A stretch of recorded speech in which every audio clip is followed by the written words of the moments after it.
Welcome back to my YouTube channel. ಇವತ್ತು ರಾಮನಗರದಿಂದ ಡೈರೆಕ್ಟಾಗಿ ಮದ್ದೂರಿಗೆ ಬಂದೆ. ಮದ್ದೂರಿಗೆ ಯಾಕಪ್ಪ ಬಂದೆ ಅಂದರೆ ನಂದು ಪಾಸ್ ಎಕ್ಸ್ಟೆಂಡ್ ಮಾಡಿಸ್ಕೊಬೇಕಾಯ್ತು. ಅದಕ್ಕೋಸ್ಕರ ಮದ್ದೂರಿಗೆ ಬಂದೆ. ಇಲ್ಲಿ ಬಂದು ಪಾಸ್ ಎಕ್ಸ್ಟೆಂಡ್ ಮಾಡಿಸ್ಕೊತಾ ಇದ್ದೆ. ಪಾಸೆಲ್ಲ ಎಕ್ಸ್ಟೆಂಡ್ ಮಾಡಿಕೊಟ್ರು. 390 ರುಪೀಸ್ಗೆ ಪಾಸ್ ಎಕ್ಸ್ಟೆಂಡ್ ಮಾಡಿಕೊಟ್ರು. ನೆಕ್ಸ್ಟ್ ಮಂತ್ ತನಕ ಇದೆ. ಬಸ್ಸಿಗೆ ಕಾಯ್ತಾ ಇದೆ. ಬಸ್ ಬಂತು, Kollegal bus. Kollegal bus KM ದೊಡ್ಡಿ ತ್ರಿವೇಣಿ ಹೋಗ್ಬೇಕಲ್ವಾ, ಅದಕ್ಕೆ ಕೊಳ್ಳೇಗಾಲ ಬಸ್ಸಲ್ಲಿ ಹತ್ಕೊಂಡ್ರೆ ಬಸ್ ರಶ್ ಇತ್ತು. ಹೆಂಗೋ ಕಷ್ಟಪಟ್ಟು ಹತ್ಕೊಂಡ್ರೆ ಮುಂದೆ ಹೋದರೆ ಒಂದು ಸೀಟ್ ಸಿಕ್ತು. ಅಲ್ಲೇ ಸೀಟಲ್ಲಿ ಕೂತ್ಕೊಂಡೆ. ಬಸ್ ಮೂವ್ ಆಯಿತು. ಇವಾಗಂತೂ ಅಪರೂಪಕ್ಕೆ ಬಸ್ಸಲ್ಲಿ ಓಡಾಡ್ತಾರಲ್ಲ, ಅವ್ರ ಜೊತೆ ಕಿತ್ತಾಡೋದೇ ಆಯಿತು. ಹಂಗೋ ಹಿಂಗೋ KM ದೊಡ್ಡಿ ಬಂತು. KM ದೊಡ್ಡಿಗೆ ಹೋಗೋಷ್ಟರಲ್ಲಿ ಯಾಕೋ ಇಲ್ಲಿ ಮಳೆ ಬೇರೆ ಸ್ಟಾರ್ಟ್ ಆಗೋಯ್ತು ಸಡನ್ನಾಗಿ. ಮಳವಳ್ಳಿಲಿ ಒಂದು ಫಂಕ್ಷನ್ಗೆ ಹೋಗ್ಬೇಕಾಯ್ತು, ಬರ್ತ್ಡೇ ಪಾರ್ಟಿಗೆ. ಅದಕ್ಕೆ ಯಶವಂತ ವೇಟ್ ಮಾಡ್ಕೊಂಡು ಕೂತಿದ್ದೆ. ನಾನು ದೊಡ್ಡಿಗೆ ಬಂದು 1 hour ಆಯಿತು. ಈ ಯಶವಂತ ಬರ್ತೀನಿ ಅಂತ ಬರ್ತಾನೆ ಅವನೇ, ಎಲ್ಲೋ ಗೊತ್ತಿಲ್ಲ. ಇನ್ನು 5 ನಿಮಿಷ ಬರ್ತೀನಿ ಅಂತ ಫೋನ್ ಮಾಡವನೆ. ನೋಡ್ಬೇಕು, ಕಾಯ್ತಾ ಇದ್ದೀನಿ ಅವನಿಗೆ ಅಂತ. 1 hour ಕಾಯ್ಸಿದ್ದು ಇವನು. ಇನ್ನು 5 ನಿಮಿಷ ಹೋಗಿದ್ರೆ ಕರೆಕ್ಟಾಗಿ 1 hour. ಅವನಿಗೆ ಬೈಕೊಂಡು ಸ್ವಲ್ಪ ಹಂಗೆ ಮಳವಳ್ಳಿಗೆ ಹೊರಟ್ವಿ. ಮಳವಳ್ಳಿಗೆ ಹೊರಡ್ಬೇಕಾದ್ರೆ ಇಲ್ಲಿ ಮಳವಳ್ಳಿಲಿ ಬಿಸಿಲಿತ್ತು. ಅಲ್ಲಿ ನೋಡಿದ್ರೆ ಮಳೆ, ಇಲ್ಲಿ ನೋಡಿದ್ರೆ ಬಿಸಿಲು. ಹೆಂಗಪ್ಪ ಇದು ಅಂದ್ಕೊಂಡು ನಾವು ಯೋಚನೆ ಮಾಡಿಕೊಂಡು ಕರೆಕ್ಟಾಗಿ ಸಿದ್ದಯ್ಯ ಕಾಂಪ್ಲೆಕ್ಸ್ ಬಂದ್ವಿ. ಇಲ್ಲಿ ಬರ್ತಡೇ ಯಾರ್ದು ಅಂದರೆ ನಮ್ಮ ಹರ್ಷಿತಕ್ಕನ ಪಾಪು ಬರ್ತಡೇ ಇತ್ತು, ಅದಕ್ಕೋಸ್ಕರ ಬಂದ್ವಿ. ಮೇಲೋಗಿ ಕೂತ್ಕೊಂಡ್ರೆ ಇಲ್ಲಿ ರಚನಾ ಅಕ್ಕ ಬಂದಿದ್ರು. ರಚನಾ ಅಕ್ಕನ ಜೊತೆ ಮಾತಾಡಿಸ್ಕೊಂಡು ಹಾಗೆ ಒಂದು ಆಯ್ ಹೇಳಿ ಅಕ್ಕ ಅಂದೆ. ಅವ್ರ ಹಿಂದೆ ತಿರುಗ್ದೇನೆ ಆಯ್ ಹೇಳ್ತಾಯಿದ್ರು. ಆಮೇಲೆ ಅವ್ರ ಜೊತೆ ಮಾತಾಡ್ಕೊಂಡು ಕೂತಿದ್ವಿ. ಇಲ್ಲಿ ರಚನಾ ಅಕ್ಕಂದು ಪಾಪು ಎತ್ಕೊಂಡು ಯಶವಂತ ಆಟ ಆಡ್ಕೊಂಡು ನಿಂತಿದ್ದ. ಅವ್ನು ವೀಡಿಯೋ ಮಾಡಬೇಡ ಅಂತ ಬೇರೆ ಹೇಳ್ತಾ ಇದ್ದ. ಇಲ್ಲಿ ಅಕ್ಕ ಆಚೆ ಹೋಗಿದ್ರು. ಹಾಗೆ ನಾವು ಆಚೆ ಹೋಗೋಣ ಅಂತ ಆಚೆ ಹೋದೆ. ಇಲ್ಲಿ ಆಚೆ ಬಂದರೆ ಕರೆಕ್ಟಾಗಿ ನಮ್ಮ ಹರ್ಷಿತಕ್ಕ ಮತ್ತು ಅಣ್ಣ ಬಂದರು. ಪಾಪುನೂ ಒಳಗೆ ಇತ್ತು. ಆಮೇಲೆ ನಿಧಾನಕ್ಕೆ ಮೇಲ್ಗಡೆ ಬರ್ತಾಯಿದ್ರು ಅವರು. ಇದೇನು ಇಷ್ಟು ಲೇಟು ಅಂತ ನಾನು ಯೋಚನೆ ಮಾಡ್ತಾಯಿದ್ದೆ. ಹಾಗೆ ಜ್ಯೂಸ್ ಇತ್ತು, ಸ್ಟ್ರಾಬೆರಿ ಜ್ಯೂಸು. ಅದನ್ನು ಕುಡಿದು ನಾವು ಒಳಗೋದೆ. ಒಳಗೋಗಿ ಕೂತ್ಕೊಂಡ್ರೆ ವಿಡಿಯೋ ಪ್ಲೇ ಮಾಡಿದರು.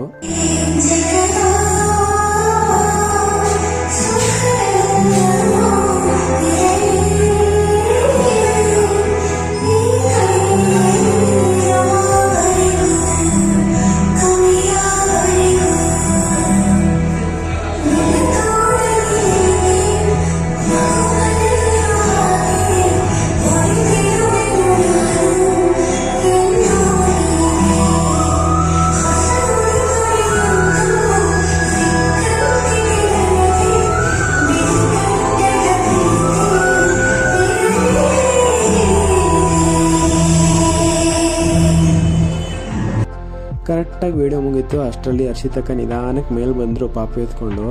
ಆಮೇಲೆ ನಮ್ಮ ಹರ್ಷಿತಕ್ಕ ಸ್ವಲ್ಪ ಫೋಟೋ ಅಲಿಕ್ಕು. ಅವ್ರಿಗೆ ಫೋಟೋ ಮತ್ತು ವೀಡಿಯೋಗ್ರಫಿ ಅಂದರೆ ಭಾರಿ ಇಷ್ಟ. ಏನೇ ಫಂಕ್ಷನ್ ಮಾಡಿದ್ರು ಎಲ್ಲ ಫಂಕ್ಷನ್ಗಳಿಗೂ ನೀಟಾಗಿ ಫೋಟೋಶೂಟ್ ಮಾಡಿಸ್ಕೊತಾರೆ. ಹಾಗೆ ಇಲ್ಲೂ ಫೋಟೋಶೂಟ್ ಮಾಡ್ತಾಯಿದ್ರು. ಏನೇ ಆದರೂ ಇದು ಎಲ್ಲ ಮುಂದಕ್ಕೆ ಮೆಮೊರೀಸ್ ಅಲ್ವಾ, ಅದಕ್ಕೆ ಫೋಟೋಸ್ನ ವೀಡಿಯೋಸ್ನ ಸ್ಟೋರೇಜ್ ಮಾಡ್ಕೊತಾರೆ ಅಕ್ಕ. ಸ್ವಲ್ಪ ಫೋಟೋಶೂಟೆಲ್ಲ ಆದಮೇಲೆ ಈಗ ಕೇಕ್ ಕಟ್ ಮಾಡೋ ಟೈಮು. ಈಗ ಅಕ್ಕ ಮೇಲೋಗಿ ಕೇಕ್ ಕಟ್ ಮಾಡಿಸ್ತಾರೆ ಪಾಪುಗೆ.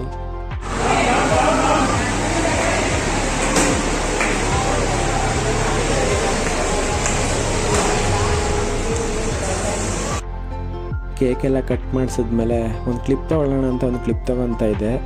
ನಾವು ನೆಕ್ಸ್ಟ್ ಫೋಟೋ ತೆಗೆಸ್ಕೊಳಕ್ಕೆ ಹೋಗ್ಬೇಕಾಯ್ತು.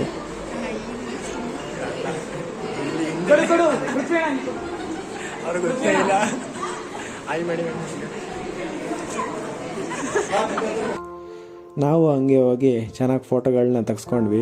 ಫೋಟೋ ಎಲ್ಲ ತೆಗೆಸ್ಕೊಂಡ್ಮೇಲೆ ಊಟದ ಟೈಮ್ ಅಲ್ವಾ, ಅದಕ್ಕೆ ಊಟಕ್ಕೆ ಅಂತಲೇ ಬಂದ್ವಿ. ನಾನ್ ವೆಜ್ ಮಾಡಿಸಿದ್ರು. ಒಳ್ಳೆ ಬ್ಯಾಟಿಂಗ್ ಮಾಡ್ತಾಯಿದೆ. ಬಿರಿಯಾನಿ ಬೇರೆ ಮಾಡಿಸಿದ್ರು. ನಿಧಾನಕ್ಕೆ ಒಂದೊಂದೇ ಐಟಮ್ಸ್ ಬರ್ತಾಯಿತ್ತು. ಎಲ್ಲ ಐಟಮ್ಸು ಬಂದಮೇಲೆ ನಾನು ಬ್ಯಾಟಿಂಗ್ ಸ್ಟಾರ್ಟ್ ಮಾಡ್ಕೊಂಡಿದ್ದೆ. ಆಗಲೇ ಬಿರಿಯಾನಿ ಬಂತು. ಎಲ್ಲ ತಿಂದೆ. ಎಲ್ಲ ನೀಟಾಗಿ ಖಾಲಿ ಮಾಡಿದೆ ಎಲೆನ. ಹೊಟ್ಟೆ ಬಿರಿಯ ಊಟ ಆಯಿತು. ಈಗ ಮೇಲೆ ಹೋಗ್ಬಿಟ್ಟು ಬಾಯ್ ಮಾಡ್ಬಿಟ್ಟು ಮನೆಗೆ ಹೋಗ್ತೀನಿ. ಮನೆಗೆಲ್ಲ ಕಾಲೇಜ್ಗೆ ಬರ್ಡೇಗೆ ಬಂದೆ. ಬರ್ಡೇ ಆಯಿತು, ಊಟ ಆಯಿತು. ಊಟ ಮಸ್ತಾಗಿತ್ತು. ಅಕ್ಕ, ನಮ್ಮ ಚಾನಲ್ ಬಗ್ಗೆ ಏನಾದ್ರು ಹೇಳಿ. ದಯವಿಟ್ಟು ಯಾರು ನೋಡಬೇಡಿ, ಈ ಥರ ಹಾಕ್ದಿರ ಹಿಂಗೆ ಅಂದ್ಬಿಟ್ರೆ ತಮ್ಮದಿರು ಎಲ್ಲೋಗ್ಬೇಕು. ಚೆನ್ನಾಗಿ ನೋಡಿ, ಜಾಸ್ತಿ ಸಬ್ಸ್ಕ್ರೈಬ್ ಮಾಡಿ. ಊಟ ಮಾತ್ರ ಮಸ್ತಾಗಿತ್ತು, ನಾನ್ ವೆಜ್ ಊಟ. ಈಗ ನಾವು ಇನ್ನೊಂದ್ಸಲಿ ವಿಶ್ವ ಆಗ್ಬಿಟ್ಟು ಹೊಡ್ತಾ ಇದ್ದೀವಿ. ಬಾಯ್ ಬಾಯ್. ಕೊನೆಗೆ ಹರ್ಷಿತಾ ಅಕ್ಕಂಗೂ ರಚನಾ ಅಕ್ಕಂಗೂ ಬಾಯ್ ಹೇಳಿ ನಾನು ಯಶವಂತ್ ಹೊರಟ್ವಿ. ನಂಗೆ ಕ್ಲಾಸ್ ಬೇರೆ ಇತ್ತು, ಅದಕ್ಕೆ ಹೊರಟೆ. ಈ ಲಾಗ್ ಇಷ್ಟ ಆದರೆ ನೀವು ಲೈಕ್ ಮಾಡಿ, ಶೇರ್ ಮಾಡಿ, ಸಬ್ಸ್ಕ್ರೈಬ್ ಆಗಿ ಮರಿಬೇಡಿ. ಹಿಂಗೆ ಸಪೋರ್ಟ್ ಮಾಡ್ತಾಯಿರಿ.